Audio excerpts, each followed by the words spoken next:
Hey, I'd like to welcome you to another episode of the Mission Matters Money Podcast, your source for all things money. My name is Adam Torres. You can follow me on Instagram at AskAdamTorres. Keep up with my book releases, book tour schedule, signings, all that other good stuff.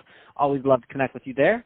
And as always, if you'd like to apply to become a co-author of one of my upcoming books, just head on over to the website, missionmatters.com, and click on Become an Author to apply. All right, so today I have Scott Schwartz on the line, and he's a partner over at Armanino LLP. Scott, welcome to the show. Thank you. Thanks for having me. I appreciate it. All right, so I'm excited to get into today's topic. I mean, how employees should be thinking about their equity compensation. But before we do that, let's talk a little bit more about what you're doing over at Armanino. Tell us a little bit more about the company, please.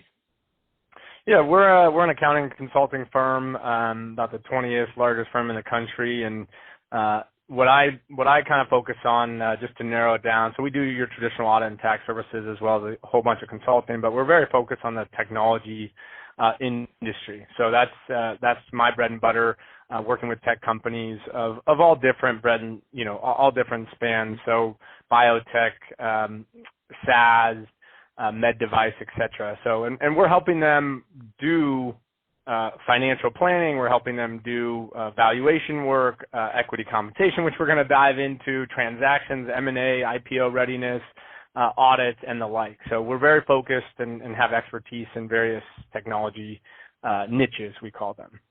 Oh man, I think that's a great transition, and equity compensation, big deal for your startups, for your tech companies, for your funded startups. Let's just jump right in. So, how employees should be thinking about their equity compensation? Where do you want to begin with that one?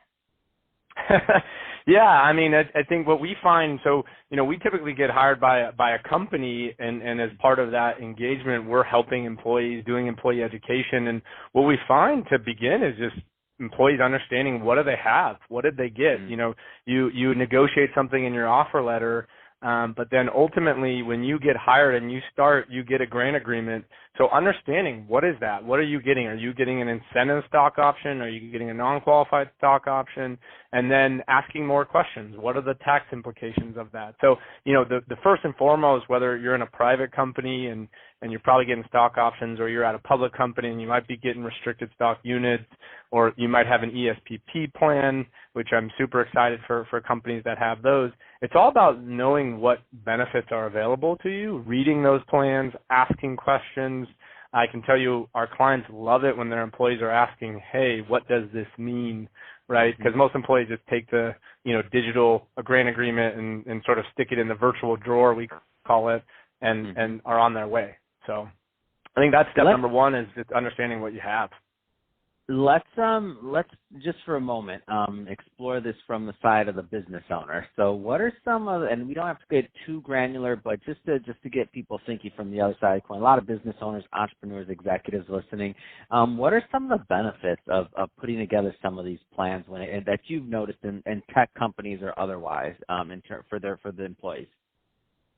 Yeah, and we've actually seen a trend in LLCs creating profit interest plans and things like that. And what the benefit is tying people to the long-term value, right?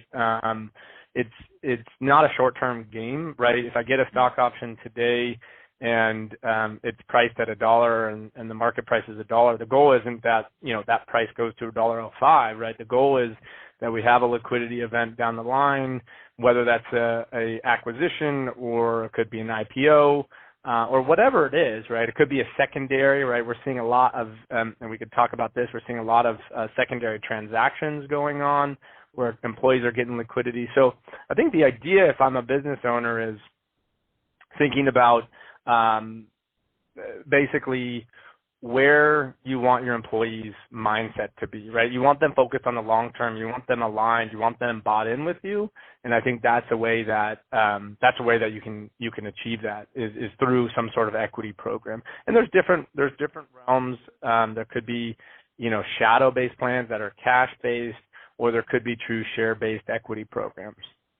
Yeah, and what I like about this whole equity compensation side of the thing is that there's different rules, different benefits, and it's more customizable. I feel like many people listening have only maybe heard of like your 401ks or your profit sharing plan or some of those real basic, legacy type things. But when you think about today's employee, in my mind, because I hear people all the time talk about retention and all these other things, and I'm like, well, I mean, there's already a way to solve retention issue. I mean, part of it, by the way, I'm not glancing over culture. I'm not glancing over creating a great work environment. I'm not glancing over those things. But let's assume that you're doing those things, and you have, and you're still having an issue with retention of maybe some key employees or executives or other things. It's like that was solved a long time ago. It's called equity compensation plans.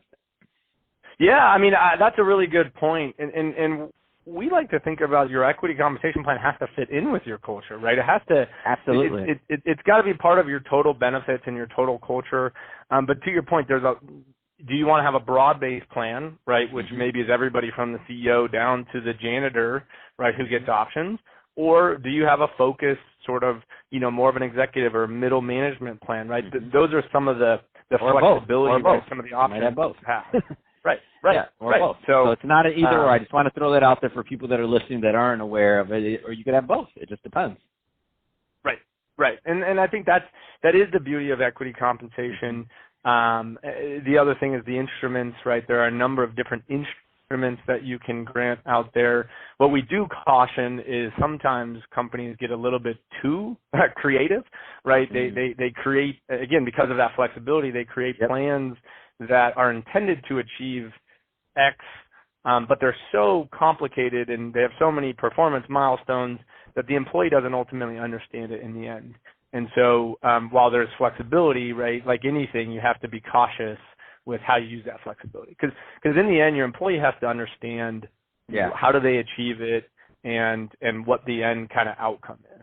And let's go a little bit further down that line. So let's assume that they're working with you or whomever they're working with, and and now the employee understands what they have. They understand the benefit. I mean, what's the next thing, if you will, on that path of how the employee should be thinking about their equity compensation plan? Yeah, I think it's when should I be perhaps doing something with that plan, right? So should I be, if you think about a stock option, should I be thinking about exercising it? There's tax consequences, but so planning, I would say the next step is, hey, I understand it. I get what the milestones are, or the outcomes or whatever it is. The next step is planning. Especially with incentive stock options, which 90% of our clients issue, there are real ways to exercise your option with almost no tax impact if you understand it and you understand your personal tax situation. Now you have to be comfortable outlaying the cash to buy the option, but there is ways to basically have be below the AMT threshold, alternative minimum tax. Sorry, there's a lot of acronyms in this industry, but just the idea I think is around planning. When should I think about exercising, or when should I think about selling if I do exercise it? For example, if I'm in a public company, or with the employee stock purchase plan, the ESPP, when should I think about enrolling or withdrawing? All of those things, planning, is really an important piece. If I'm an employee and I have equity compensation. The last thing I'll say on that is if you have an employee stock purchase plan, and so you work for a public company and you have an employee stock purchase plan, truly consider enrolling. I talk to friends out on the soccer pitch, and I nerd out and say, hey, if you're not enrolled in your ESPP, you're giving away money. And so there's just a huge benefit if you do have an employee stock purchase plan. Think about it, look at it, and understand it.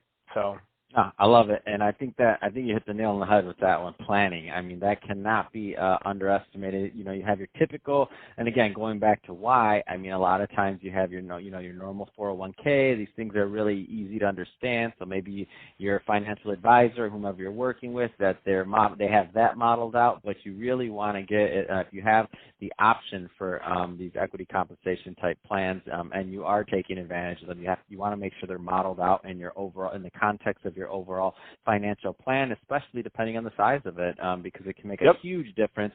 And what you were talking about on taxes and all that, we won't go too far. We're not going to go into that on this interview, but I can say that a lot of people that I've seen in the past, you know, they wait till the last minute, or they do something, they time something wrong, and they find out usually after the fact that they could have done something another way that would have saved them money. And it's a thing. It's a real thing. And I've seen some horror stories, unfortunately, for when things were done wrong, and then you're like, well, it's kind of late. You got the taxes. IRS is going to give you a bill. It's done. I mean, it should have been modeled and done a different way quite some time ago. But it's usually don't play. Don't think about this in hindsight. Plan ahead for these, because it can make a big difference. So Scott, that being said, I can talk to you about this all day long, especially if we were going to get into the tax portion of it. But we're about out of time. So that being said, if somebody is listening to this and they want more information on Armanino or to connect with you, what's the best way for them to reach out? Yeah, definitely check out our website, armaninollp.com, ARMANINO, LLP.com, as well as they could email me, scott.schwartz at armaninollp.com. So happy to help, happy to answer questions. You know, to your point, we as a firm have a broad set of skills, so we can help on the tax side, we can help on the accounting side, we can help on the employee education. So it's one of the things I love about the firm. I don't have all the tax answers. I'm not a tax guy, but I got friends, you know, right next door to me that can help. So. Fantastic. Well, hey, Scott, been great having you on the show today to give us some more background on what employees should be thinking about for their equity compensation. And to the audience, as always, thank you for tuning in. Hope you got a lot of value out of this. If you did, don't forget to subscribe to the podcast, leave me a review on the Apple iTunes Store. If you're watching this on our YouTube channel, Mission Matters Money, give us a subscribe there, but also leave us some comments on the video. I'd love to know what you thought and what kind of things that you're working on. And Scott, thanks again for coming on the show.